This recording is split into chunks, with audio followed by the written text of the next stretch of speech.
Hello, my viewers. Welcome. This is your host, Christine. For those that are coming back, I want to say welcome back again. And for those that are joining me for the first time, welcome. Today's topic is going to be about getting smart about credit cards.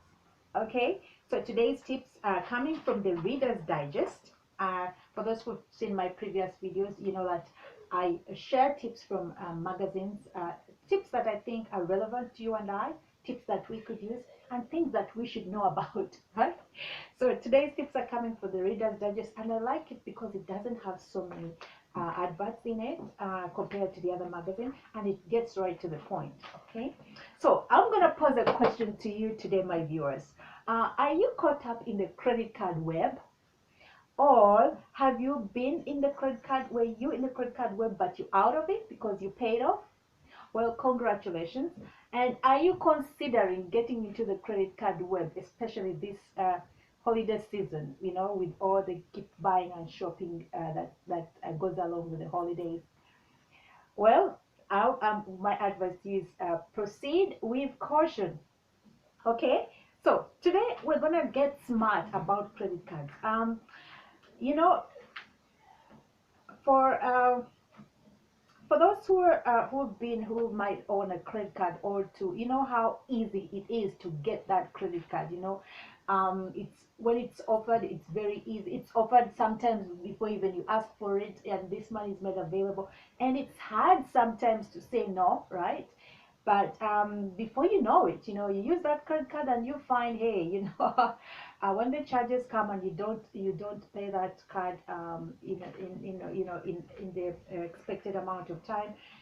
For instance, if you went for a vacation or shop something, or it takes ages to pay it off, and you're thinking, holy, you look at your statements and you're thinking, I've been paying off this credit card for the longest time. What's going on? It doesn't seem to make the statements, my account seems to be shrinking every time payments come up, but the statements don't show much of a difference. What's going on?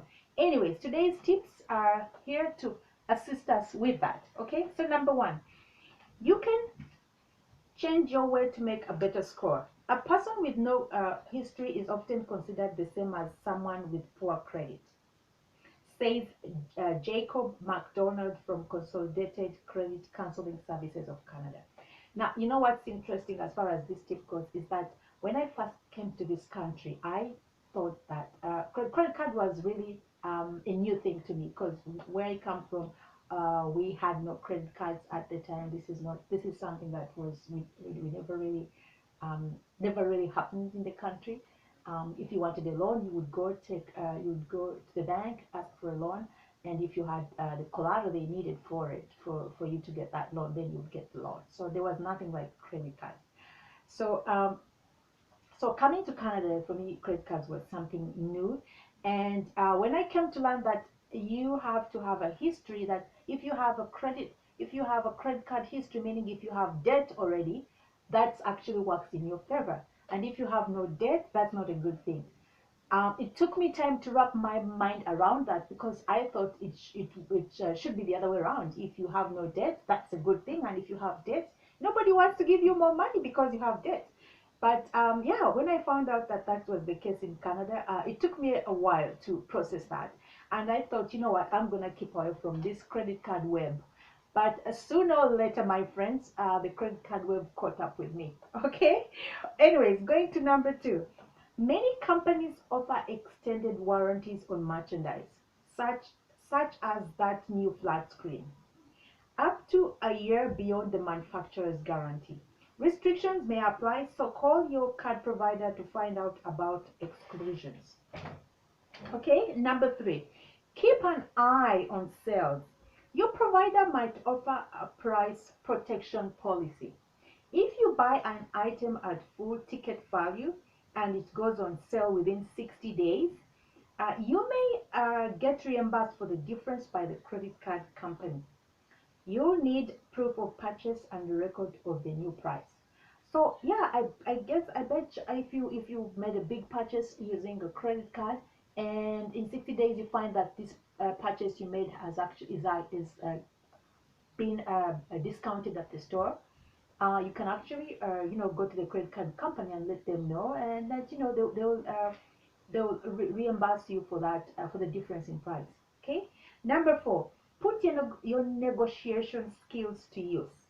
If you're having trouble making payments, ask about having your interest reduced, but do your homework first. Compare your card with others so that you're armed with a bargaining chip.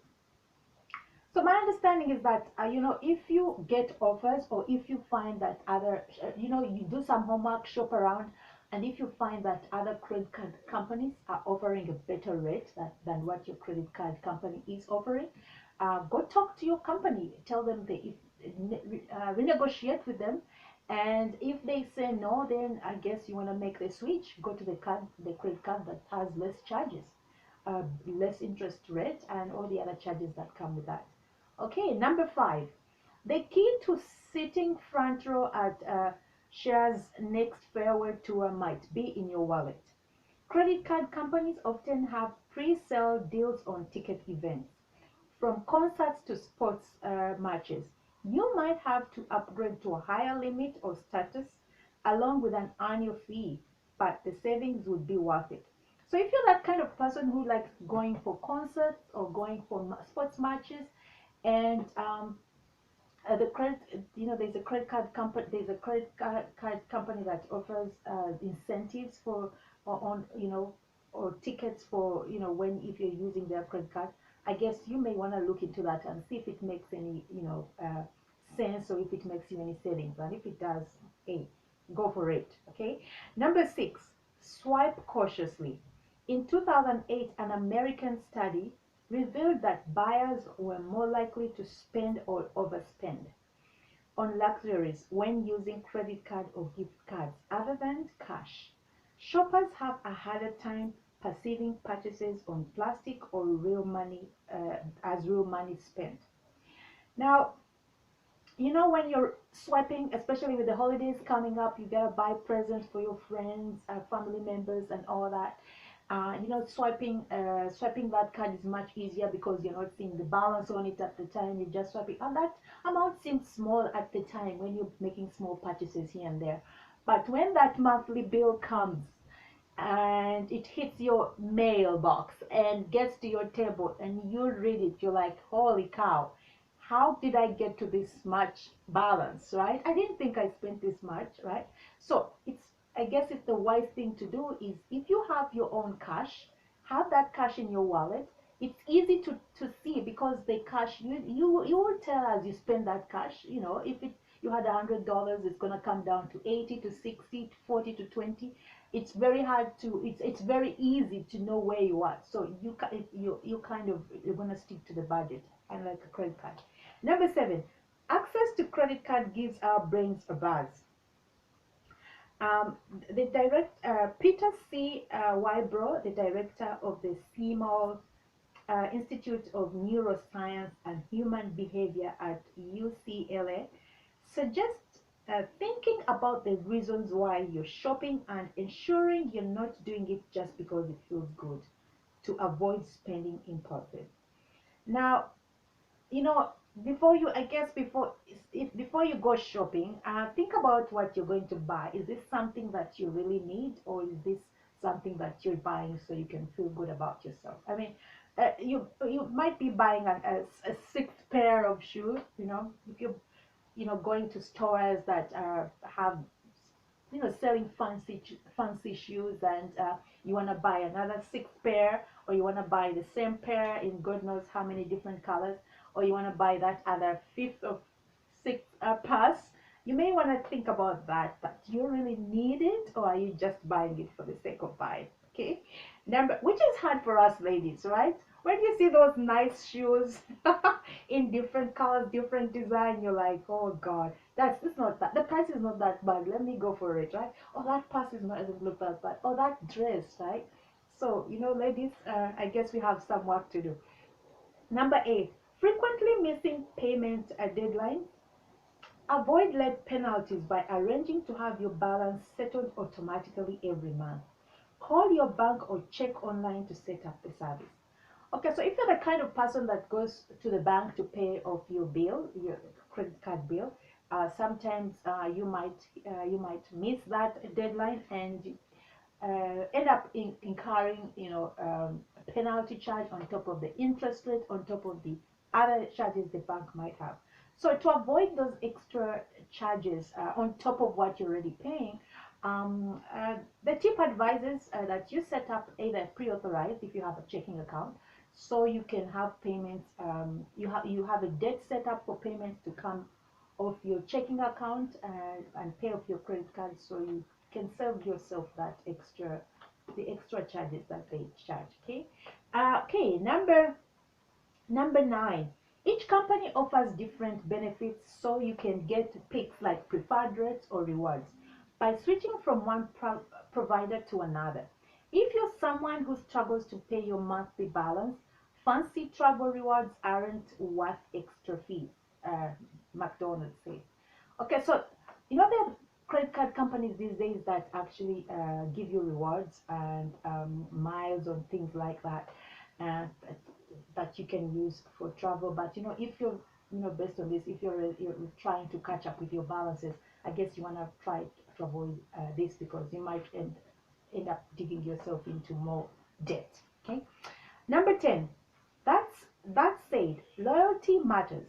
Unless there is a reason you need to switch, stick with what you know. Your credit score is partly based on the length of time you've had your card. No longer, the longer, the better.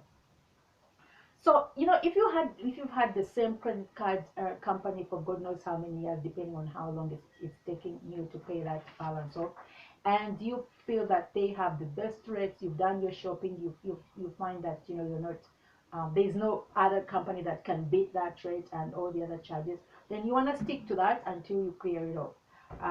Otherwise, if you I guess if you switch companies, from one credit company to another, that might affect your score. Okay. Number 11, work in smaller increments. Paying your fees weekly may help you keep better track of funds and facilitate reaching a zero balance every month. Uh, McDonald's says. Okay, so some people prefer, paying one chunk every month towards their credit card. If that's something that you like, prefer, you wanna do, is convenient for you, you wanna go for that. The tip advises us you can also do weekly payments. If you wanna pay a small portion every week to kind of clear off, so you don't feel that huge amount coming off your account. I guess that's another way you can. That's another way to go about it. Number 12, a minimum payment should be just that. It's the amount you must pay in order to avoid having your credit score harmed or your interest rates spike.